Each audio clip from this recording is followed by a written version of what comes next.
인간에게 죽은 이유라는 제목으로 하나님 말씀을 전합니다. 사람이 무엇인가에 마음을 빼앗기게 되면 다른 쪽에는 관심이 소홀해지게 되어 있습니다. 그 대상이 사람이든 일이든 취미든 내가 무언가에 마음을 빼앗기게 되면 다른 쪽에는 소홀해지게 되어 있습니다. 그 이유는 하나님께서 그렇게 인간을 창조하셨기 때문입니다. 내가 하나님 아닌 다른 것에 내 마음을 빼앗기게 되면 하나님께 소홀해지게 되고, 하나님께 내 마음을 드리고 하나님께 내 마음을 빼앗기면 다른 것에는 소홀해지게 되어 있습니다. 요즘 여러분의 관심은 무엇입니까? 나는 요즘 어디에 내 시간을 쓰고 있고 물질과 나의 에너지를 쏟고 있습니까? 하나님입니까? 아니면 다른 것입니까? 하나님께 내 마음을 쏟고 있습니까? 아니면 다른 것에 내 마음을 쏟고 있습니까? 여러분의 얼굴을 보면 어느 정도는 알 수가 있습니다.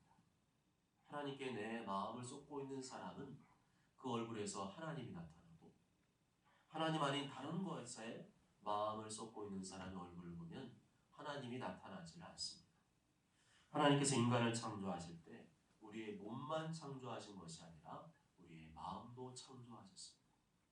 하나님께서 우리의 마음을 창조하실 때 한 가지의 마음을 빼앗기면 다른 것에는 소홀해지게 만드셨습니다. 마태복음 6장 24절과 누가복음 16장 13절에 보면 이렇게 말씀합니다. 한 사람이 두 주인을 섬기지 못한다. 한 사람이 두 주인을 섬길 수 없다.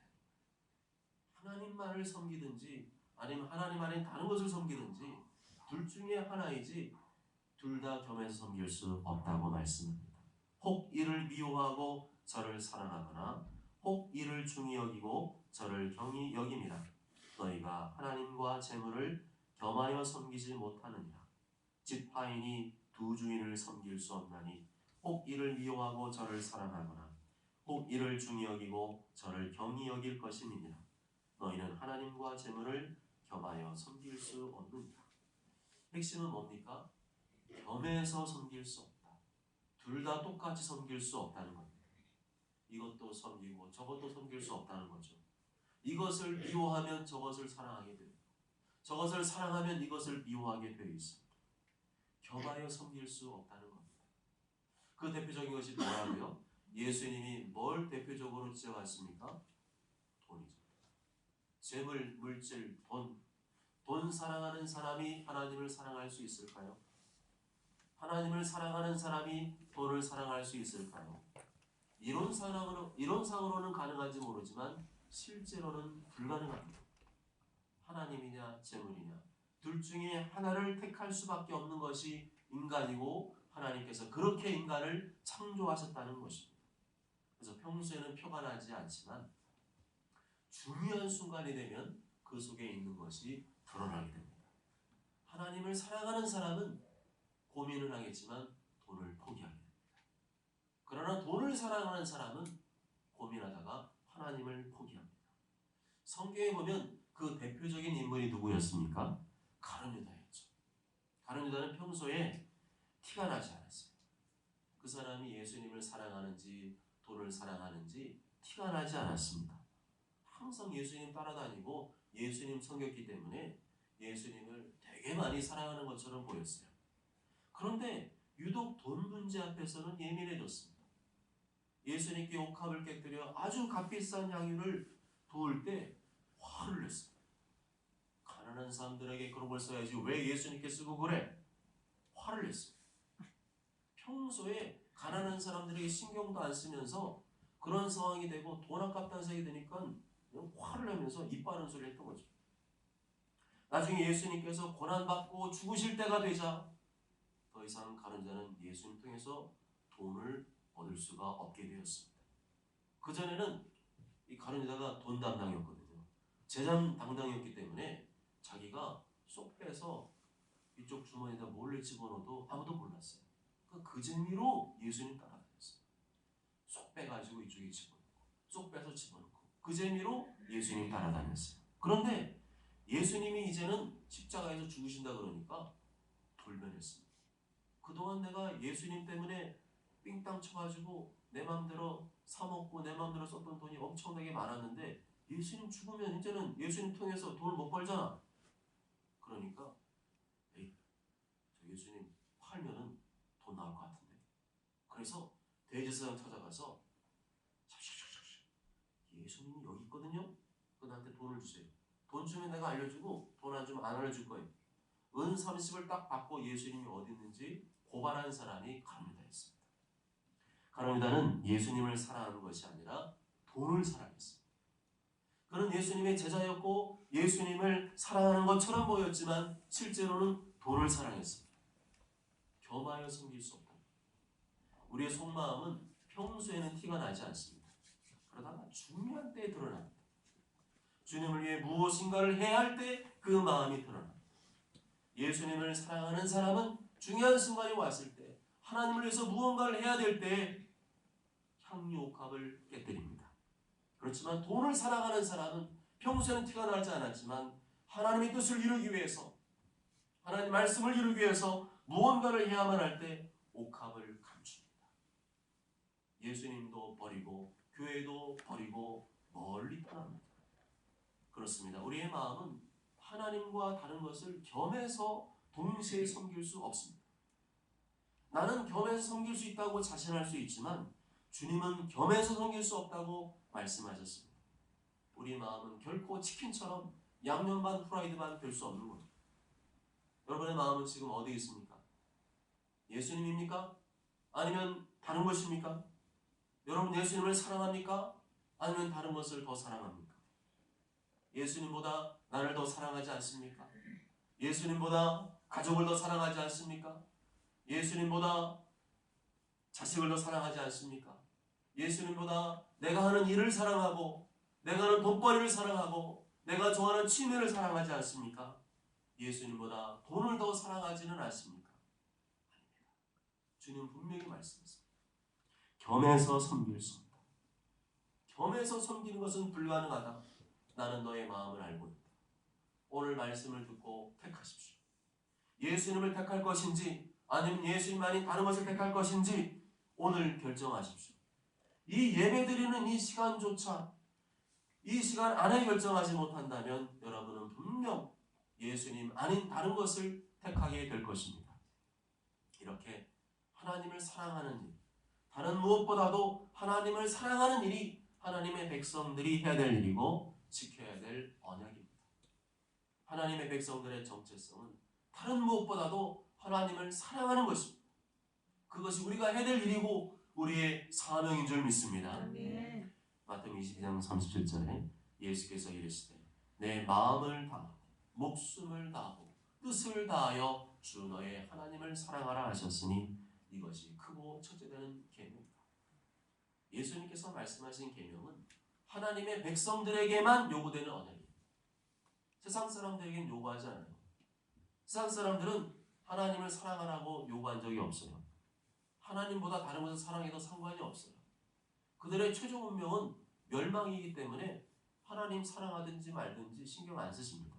그러나 하나님과 언약을 체결한 하나님의 백성, 예수님의 흘리신 그 피로 언약을 체결한 백성들에게는 하나님을 제일로 사랑할 것을 요구하십니다.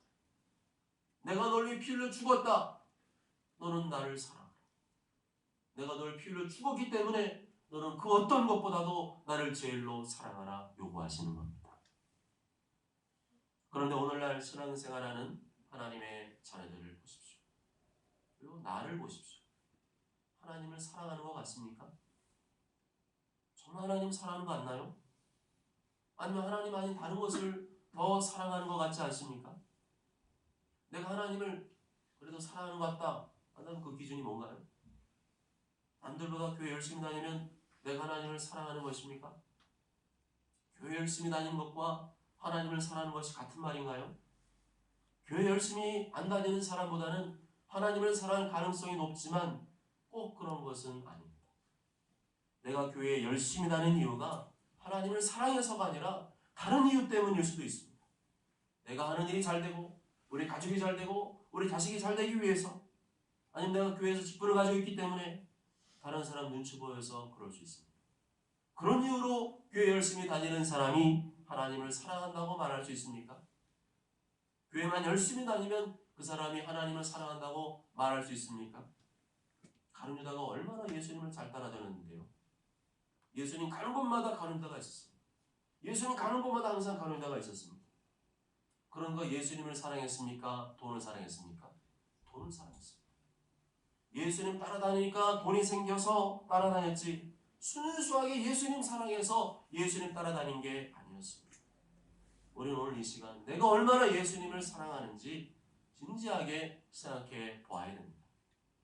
예수님보다 다른 것을 사랑하고 다른 것에 마음을 빼앗긴 사람은 이미 하나님과의 언약이 깨진 사람입니다. 이름만 하나님의 백성일 뿐이고 실제로는 하나님과의 언약도 깨지고 관계도 깨진 사람입니다. 그런 사람의 특징이 뭘까요? 세상의 유혹에 약합니다. 세상의 유혹이 바람이 불어오면 금세 따라갑니다. 너무 낙엽처럼 가볍게 신앙생활을 하고 너무 쉽게 신앙이 흔들리게 됩니다. 그 이유가 뭘까요? 하나님을 너무 안 사랑합니다. 하나님을 사랑하는 마음이 너무도 없어요. 오늘 본문 말씀이 그것을 말해줍니다. 당시 이스라엘은 지구상에서 유일하게 하나님의 백성들이었어요. 여러 땅덩어리에도 사람들 살고 있었지만 하나님의 백성은 유일하게 이 예루살렘 땅에 살고 있는 이스라엘 백성들밖에 없었어요. 그런데 유일한 하나님의 백성들이 하나님을 사랑하지 않았습니다. 제사도 드리고 기도도 드리고 말씀도 듣고 알고 있었지만 하나님을 사랑하지 않았어요. 하나님을 사랑하지 않고도 얼마든지 예배 드릴 수 있고요. 기도도 드릴 수 있고요. 하나님의 말씀도 배울 수 있습니다. 그렇지만 그것은 신앙생활이 아닙니다. 종교적인 형식과 껍데기만 남은 종교생활이지 종교생활하는 사람에게서는요. 생명력이 안 나타납니다. 대화해 보면 생명력이 안 느껴집니다. 하나님이 안 느껴집니다. 죽어 있어요. 하나님은 하나님을 사랑하지 않는 종교생활, 생명력이 없는 종교생활을 미워하십니다. 하나님은 하나님을 사랑하는 생명력 있는 살아있는 신앙생활을 기뻐하십니다. 하나님을 사랑하고 하나님을 믿고 하나님을 바라보는 삶이 신앙생활 아니겠습니까?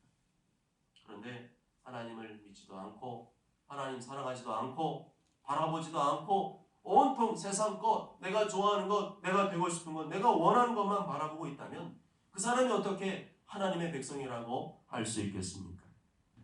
하나님 아버지께서 나에게 성령을 부어주셨어요. 성령을 부어주시니까 예수님이 믿어지게 되었어요.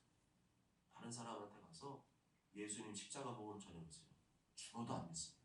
근데 나는 이상하게 믿어지게 되었습니다. 그 이유가 뭘까요? 성령을 부어주셨습니다. 하나님의 택한 백성이라는 징표로 성령을 부어주시고 예수님을 신 피가 나의 죄를 대신하기 위한 것임이 믿어지게 하시고 다시 부활하신 것이 나에게 죽지 않는 생명 주시기 위한 것임이 믿어지게 하셨어요. 내가 예수님을 믿게 된 게 아니에요. 나에게 성령을 부어주시니까 자연스럽게 마음이 감동이 되고 예수님 믿어지게 된 겁니다. 이것이 하나님이 나를 사랑하신다는 확실한 증거이고 내가 하나님을 사랑할 수밖에 없는 유일한 이유인 줄 믿습니다. 그런데 그 은혜를 잊어버릴 수 있어요. 생각하지 않으면 잊어버리잖아요. 그래서 날마다 예수 십자가를 기억하고 묵상해야 되는 이유가 뭐냐면 그 은혜를 잊어버리잖아요. 그 은혜를 잊어버리면 내가 누구인지 망각합니다. 내가 하나님과 어떠한 언약을 맺었는지 예수님 피로 맺은 언약인데 그거를 망각하고 살게 됩니다. 그러면 그 사람은 엄청 가볍게 신앙생활합니다. 세상의 유혹이 한번 싹 불어오면 아주 쉽게 하나님을 버리고 하나님을 따라가는 게 아니라 그 유혹을 따라가고 세상을 따라갑니다. 왜 그러한 행동들이 쉽게 일어날 수 있을까요? 어떻게 우리가 볼 때는 이해가 안 되는 일인데 그런 일들이 성경에 엄청 많이 나오거든요.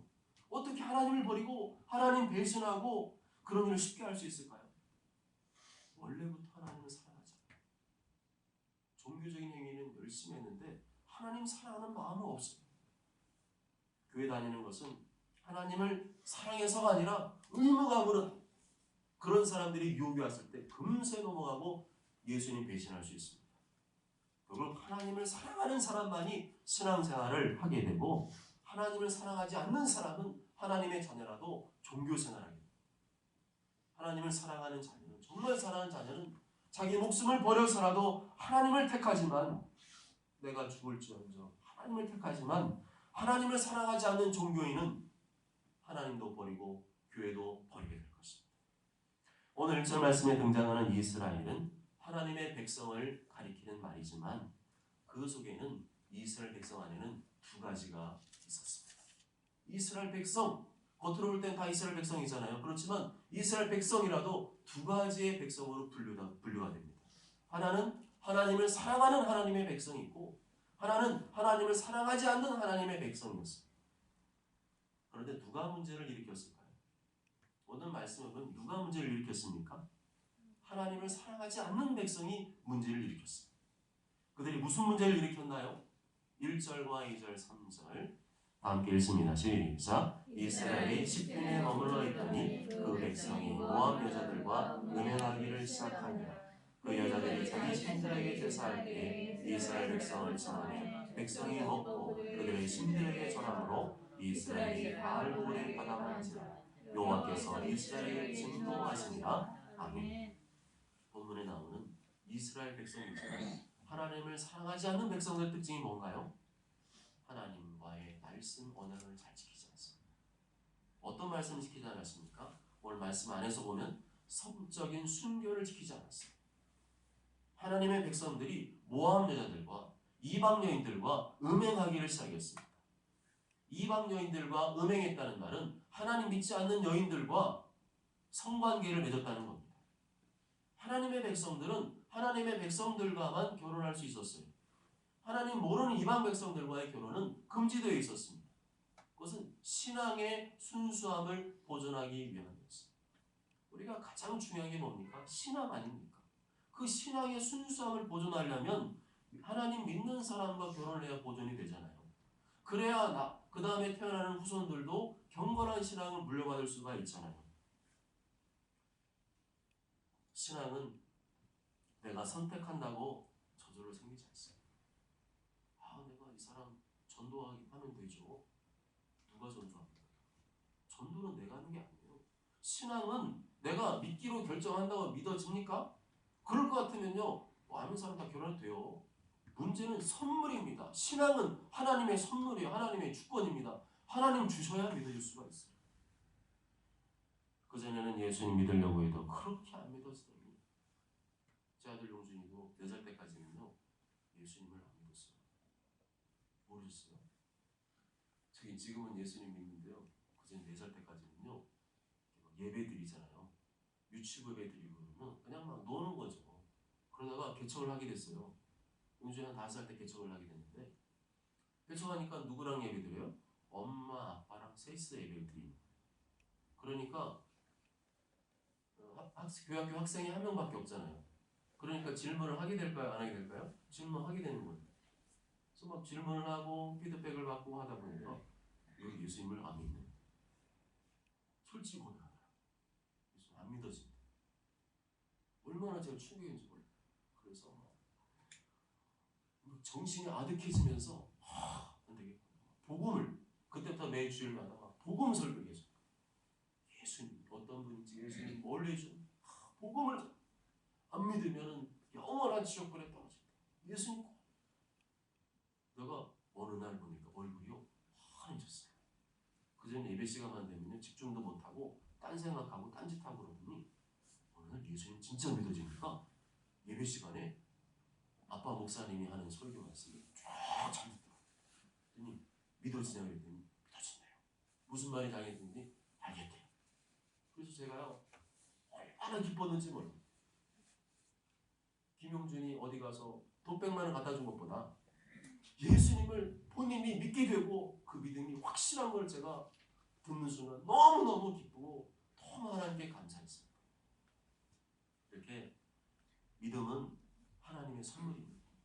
정말 이게요, 하나님이 주시지 않으면 받을 수가 없는 건데 내가 그 하나님의 신앙의 선물을 받게 되었다. 이거는 너무너무 감사합니다. 결국 하나님을 사랑하는 사람만이 신앙생활을 제대로 할 수가 있고요. 하나님의 선물이 바로 신앙입니다. 이 사실을 알면서도 예수님 믿지 않는 사람과 결혼을 해서 되겠습니까? 이미 결혼하신 분은 어쩔 수 없고요. 앞으로 결혼한 우리 다음 세대들, 예수 믿지 않은 사람과 결혼할 작정입니까? 예수 믿지 않은 사람 결혼할 작정입니까? 그런데요, 유혹이 많아요. 세상에 하나님의 사람이 아닌 사람의 아들, 딸들이 더 예쁩니다. 알아요? 더 예쁘고요. 더 매력이 끌리는 사람들 많아요. 그랬을 때 뭐 같은 과 아니면 같이 어떤 동아리 돼가지고 걔가 너무 괜찮은 남자, 괜찮은 여자야. 그럴 때 여러분 마음이 어떨 것 같아요? 흔들릴 수 있어요. 그렇더라도 그럴 때 어떻게 해야 돼요? 이빨을 딱 깨우는 거예요. 저 예수만 믿는 거 너 만날 수 없어. 미안해. 아멘. 이거 확실해야 됩니다. 아멘. 무조건요. 아무리 샤발 이렇게 하고 예쁘고 잘생기고 쭉쭉 빵빵이어도 반드시 뭘 확인해야 돼요? 예수님 믿는지 확인. 너 교회 다니냐? 무슨 교회 다니냐? 이단교회 아니냐? 확실히 체크하고 예수 똑바로 믿는 거. 너 십자가에 피를 주신 예수님 그 은혜를 너 아냐고. 다시 부활하신 너 믿냐고. 확실하게 좋은 겁니다.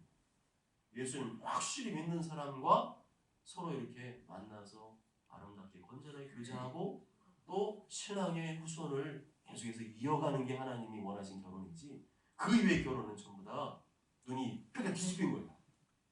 눈이 확 뒤집혀가지고 말씀을 떠나버린 결혼, 하나님께서 기뻐하지 않겠죠.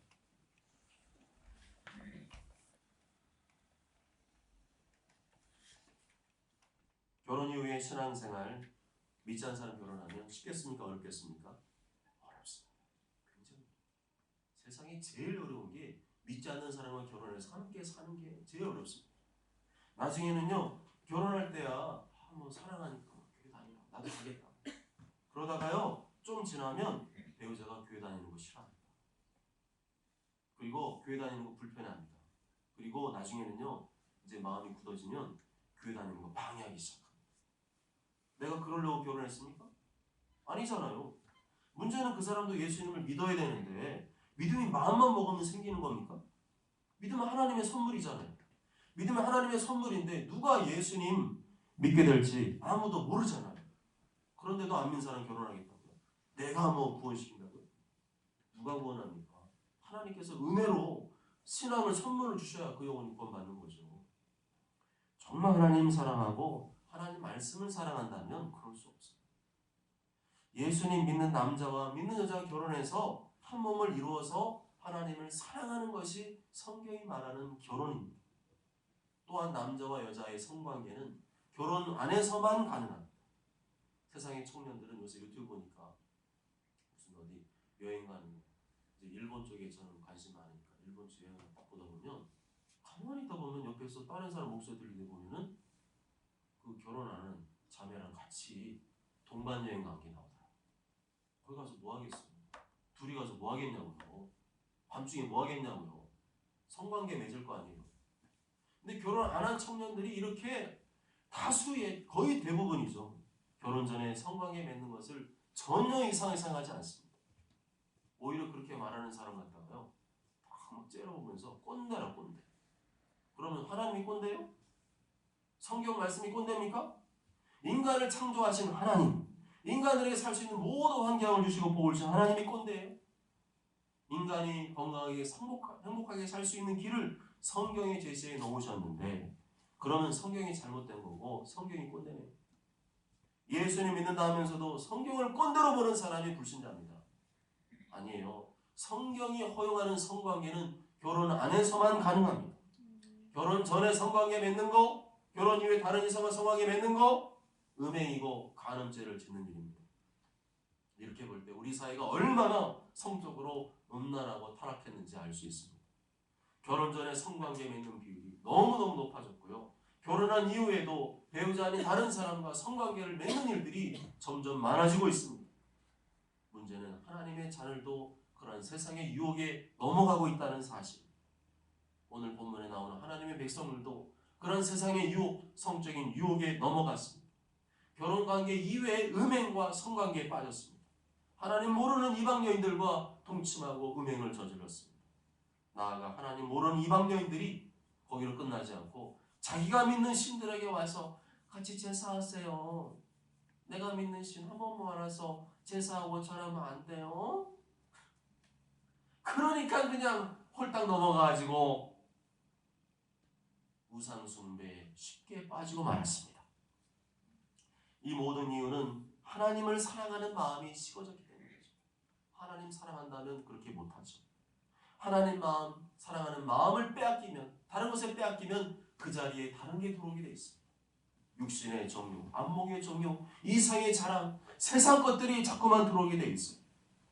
그런데 그 속에는 반드시 무슨 일이 발생한다고요? 성적인 타락과 함께 영적인 타락도 동시에 일어나게 된다는 겁니다. 하나님의 백성들이 그렇게 성적으로 타락하게 되자 나중에는 이방신에게 제사하며 절하게 되었습니다. 하나님께서 극도로 미워하시는 우상 숭배의 죄에 빠지고 말았습니다. 어떻게 하나님 백성들이 이방신을 섬길 수가 있습니까? 어떻게 하나님 백성들이 절에 가서 부처한테 엎드려 절할 수가 있습니까?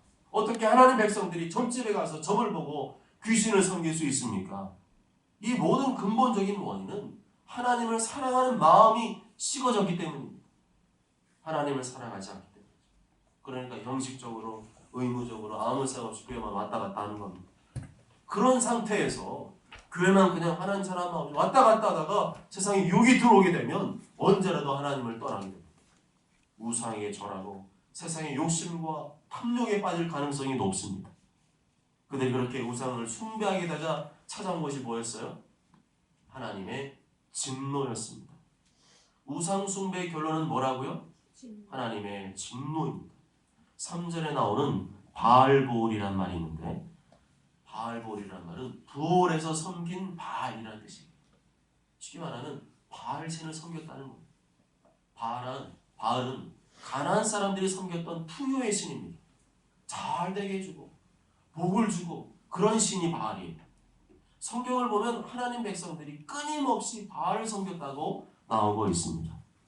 바알이 그냥 우리가 생각하지 호락호락한 신이 아닌 거예요. 굉장히 매력적이고 사람 마음을 이렇게 막 감동시키는 그런 능력 있는 신이었다는 거죠. 인간들의 욕심과 욕망을 채워주는 신. 내가 무슨 짓을 해도 그에 대해서 뭐라고 하지도 않고 그냥 그저 내가 원하는 거 바라는 거 들어주는 신. 그렇기 때문에 하나님 사랑하는 마음이 식어지면요, 하나님 마음 식어진 백성들에게는 이 바알신이 대단히 매력적인 신으로 보이게 되는 겁니다. 바알볼에게 가담했다는 말에서 이 가담했다는 말은 히브리어로 보면 결합했다, 멍에를 매다는 뜻을 가지고 있습니다. 이스라엘이 하나님의 백성으로서 하나님을 사랑하고 하나님께 헌신하면 되는 하나님과 언약을 깨버렸다는 거죠. 하나님의 언약을 깨뜨리자 하나님의 맹렬한 분노가 타올랐습니다.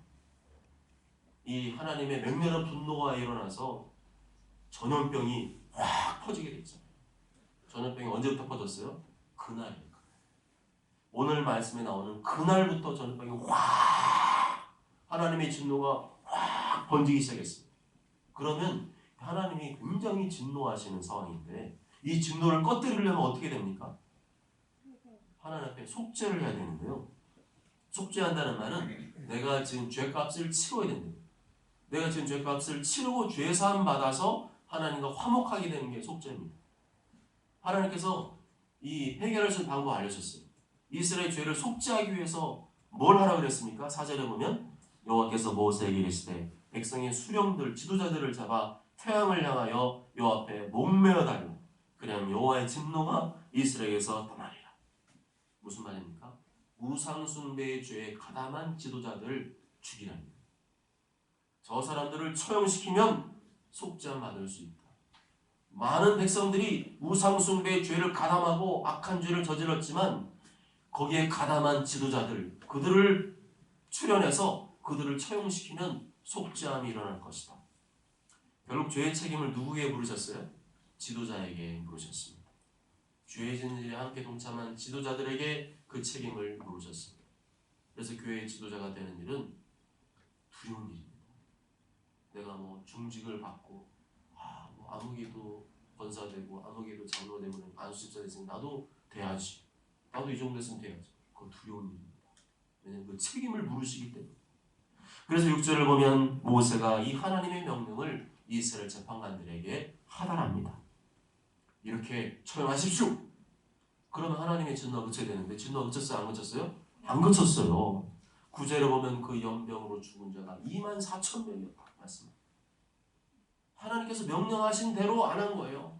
마음이 약했는지 모르지만 처형하라고 하면 처형해야지만 더 이상 죽는 사람이 안 나오는데 계속해서 하나님의 진노가 이어졌어요. 계속 전염병이 확산돼서 이 전염병이 코로나 정도가 아닌 거예요. 걸리면 죽는, 걸리면 막 죽는 그런 정도예요. 치명적인 전염병이 그날 하루에 쫙 24,000명이 죽게 되었습니다. 이 전염병이 나중에는 그쳤습니까? 안 그쳤습니까? 다행히 그치게 되었어요. 8절 하반절에 보면 연병이 이스라엘 자손에게서 그쳤더라. 그러면 어떻게 해서 이 하나님의 진노가 그쳤을까요? 6절부터 8절까지를 보게 되면 비느하스가 등장합니다. 누가 등장한다고요? 비느하스. 이 비느하스가 거룩한 분노로 가득했습니다. 하나님을 사랑하는 마음으로 불타올랐습니다. 그러던 중에 이제 대놓고 죄를 짓는 일이 생겼어요. 그전에는 이스라엘 진영 밖에서 미디안 땅에서 그런 죄를 저질렀다면 어떤 한 사람이 이제는 완전히 미친 거죠. 그 미디안 여인 하나를 데리고 와서 이스라엘 진영 안으로 데리고 와서 거기서 범죄를 저질렀습니다. 지금 어떤 상황입니까? 우상 숭배에 범죄한 가담한 지도자를 다 불러서 처형시키고 있거든요. 그런데도 지금 전염병이 계속 이어져서 사람들이 하나씩 막 죽어가고 있는 상황입니다. 그런데 시몬 지파의 지도자인 시므리가 보란듯이 이방 여인을 데리고 와서 자기 막사에서 자기 집에서 이 성관계를 또 맺은 거예요. 이거는 하나님을 공개적으로 조롱하고 멸시한 거죠. 이에 격분한 비느하스가 어떻게 했습니까? 두 사람이 성관계를 맺고 있는 막사에 들어가서 창으로 그들을 찔러 죽였어요. 그리고 그 다음에 무슨 일이 벌어졌어요? 연병이 이스라엘 자손에게서 그쳤더라. 어쨌거나 비느하스가 사람 죽였으니까 이 살인죄 아닌가요? 사람 죽였잖아요. 둘 죽였잖아요.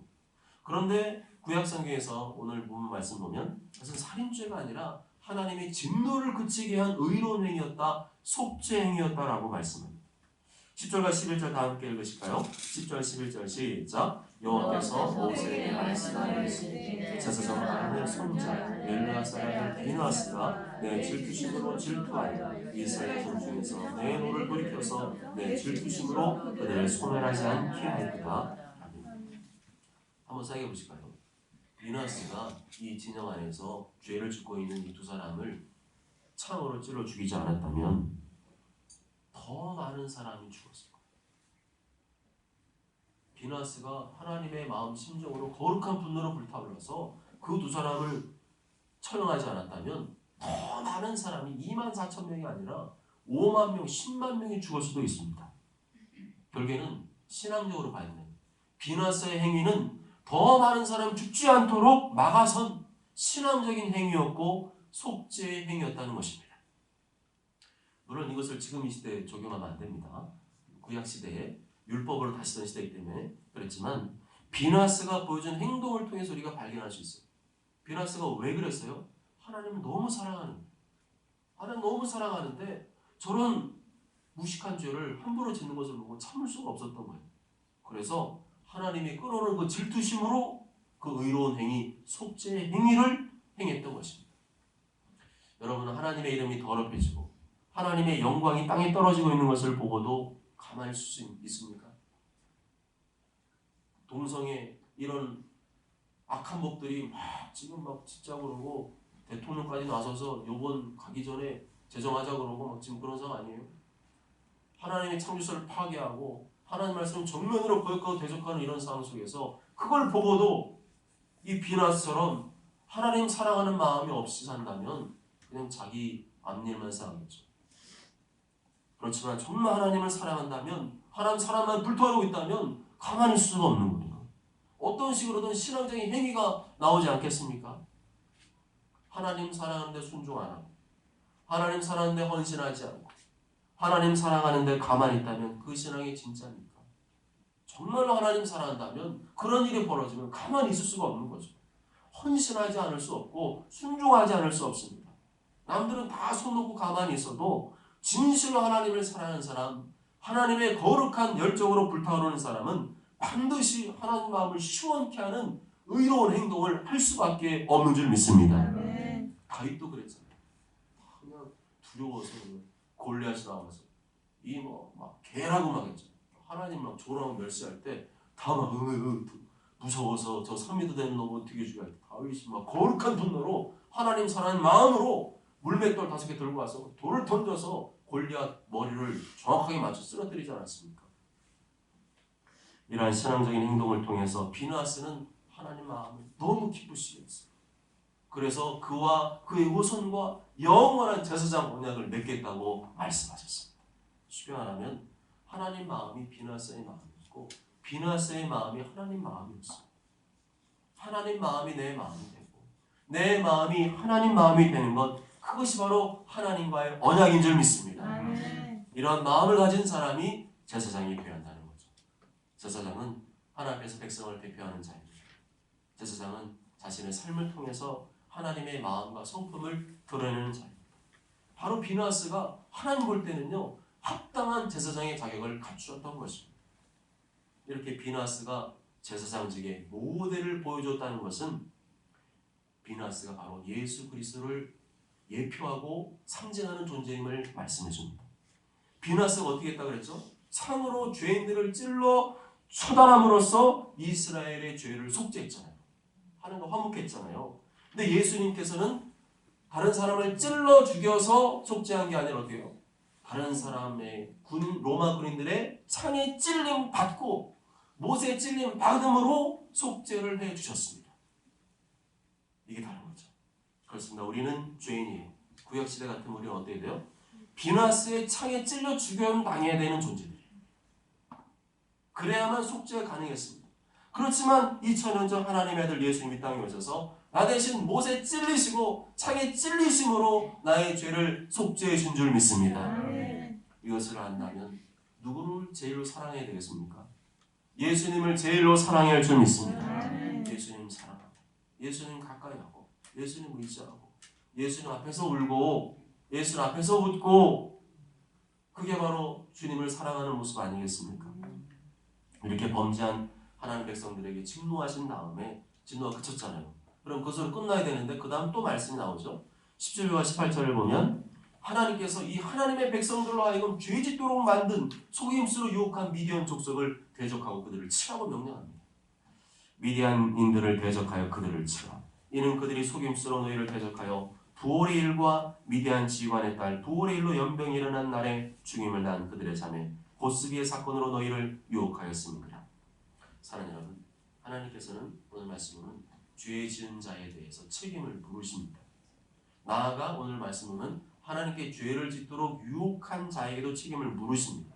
나아가 하나님께서는 죄를 짓도록 유혹한 자의 배후에 역사하는 죄의 원흉 사탄 마귀에게도 그 책임을 물으십니다.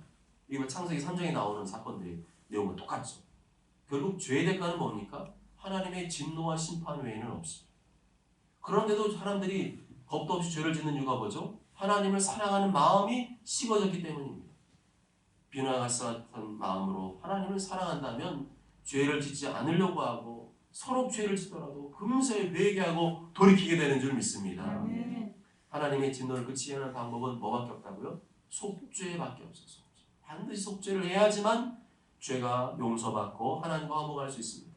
이 재앙이 그치고 내 삶의 재앙이 그치고 진노가 그치고 더 많은 사람이 하나님의 진노를 받지 않게 하려면 하나님께 속죄해야만 그 죄가 사함받고 하나님과 화목할 수가 있습니다. 그 방법이 무엇입니까? 이제는 예수 그리스도밖에 없어요. 다른 방법은 없어요. 예수 그리스도 앞으로 나아가 회개하는 방법, 나의 죄를 대신하여 대신 못 찔림 당하시고 창에 찔림 당하신 그 피로 신 예수님 앞에 나아가 철저히 회개하는 방법, 그 흘리신 보혈로 나의 영혼과 육체를 깨끗게 하는 방법 외에는 없는 줄 믿습니다. 날마다 예수님 보혈을 사랑하십시오. 예수님 보혈로 내 영혼과 육체를 정결케 하시기 바랍니다. 주여 여기 통하지 못하도록 나를 구원해 주신 예수님, 피를 죽으시고 창과 못에 찔리신 예수님을 사랑하시기 바랍니다. 예수님이 더럽혀지고 하나님의 영광이 가려워질 때 비느하스의 열정으로 행동하시기 바랍니다. 오주 저는 모두가 나를 구원하신 예수님께 대한 사랑이 식어질 때가 가장 위험한 때임을 기억하시고 날마다 십자가 기대 나가 그 흘리신 보혈로 정결함을 입고 이 세상 그 무엇보다도 예수님을 사랑하고 예수님을 따라가는 제자들 되시길 주님의 이름으로 축복합니다. 아멘.